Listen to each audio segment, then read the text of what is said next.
Hi guys, welcome to Visho Info. French fries எப்படி செய்யறதுன்னு பார்க்கலாங்க. வீடியோக்குள்ளே போகிறதுக்கு முன்னாடி நீங்கள் இன்னும் நம்ம சேனலை சப்ஸ்கிரைப் பண்ணுங்கள். அப்படியே பக்கத்தில் இருக்கிற பெல் ஐக்கானை கிளிக் பண்ணுங்கள். அப்போ தான் நான் போஸ்ட் பண்ணுற வீடியோ எல்லாத்தையும் நீங்கள் உடனே பார்க்கலாம். வீடியோக்குள்ளே போகலாங்க.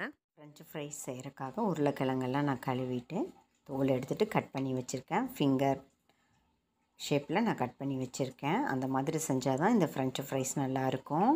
அந்த மாதிரி நான் கட் பண்ணதை 2-3 தடவை நல்லா கழுவிட்டு நல்லா கொதிக்கிற சுடு தண்ணியில் ஒரு நிமிஷம் போட்டுட்டு அதுக்கப்புறம் அதை ஃபில்ட்ரு பண்ணி எடுத்து வச்சுருக்கேங்க.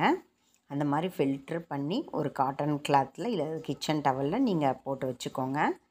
அதுக்கப்புறம் அதுக்கு மேலே 1 டேபிள் ஸ்பூன் நம்ம எடுத்துருக்கிற அளவுக்கு, இப்போ நான் எடுத்த அளவுக்கு 1 டேபிள் ஸ்பூன் கார்ன்ஃப்ளவர் சேர்த்து நல்லா கோட்டிங் பண்ணிக்கலாம். அந்த மாதிரி கோட்டிங் பண்ண உடனே எண்ணெயில் போட்டு பொரித்து எடுத்துக்கலாங்க.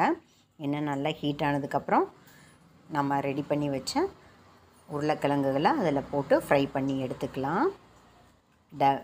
2 தடவை ஆயிலில் போட்டு எடுக்கலாங்க. ஒரு தடவை போட்டு இந்த அளவுக்கு போட்டு எடுத்துக்கோங்க. அதுக்கப்புறம் மறுபடியும் இன்னொரு தடவை அதே ஆயிலே போட்டு எடுத்திங்கன்னா சூப்பராக நம்மளோட ஃப்ரெஞ்ச் ஃப்ரைஸ் ரெடி ஆகிடும். ரெடியான ஃப்ரெஞ்ச் ஃப்ரைஸை ஒரு பிளேட்டுக்கு மாற்றியாச்சு. இப்போ அதுக்கு மேலே சில்லி பவுடர் சேர்த்துக்கலாம். உங்களுக்கு எந்த மசாலா பிடிக்குதோ நீங்கள் அதை சேர்த்துக்கோங்க. நான் சில்லி பவுடர் சேர்த்துருக்கேன். அப்புறம் உப்பு சேர்த்துருக்கேன். இப்போ இதை நல்லா மிக்ஸ் பண்ணி விட்டுக்கலாம். நமக்கு எந்த அளவுக்கு ரோஸ்ட்டாக சாஃப்டாக வேணுமோ அதுக்கு தகுந்த மாதிரி நம்ம எடுத்துக்கலாங்க. நல்லா மிக்ஸ் பண்ணிக்கலாம். அப்போ தான் ஒவ்வொரு ஃப்ரெஞ்ச் ஃப்ரைஸ்லேயும் நம்ம சேர்த்த மசாலா நல்லா கோட் ஆகும். சூப்பராக ரெடி ஆயிடுச்சு. குழந்தைங்களுக்கு மட்டும் இல்லாமல் பெரியவங்களுக்கு எல்லாருக்கும் பிடிச்ச ஃப்ரெஞ்ச் ஃப்ரைஸ் ரெடி ஆயிடுச்சுங்க. ட்ரை பண்ணி பாருங்கள். என்னங்க இந்த ரெசிபி உங்களுக்கு பிடிச்சிருந்தா லைக் பண்ணுங்கள், ஷேர் பண்ணுங்கள், கமெண்ட் பண்ணுங்கள். ஞாபகமாக சப்ஸ்கிரைப் பண்ணுங்கள். ஓகே, பாய்.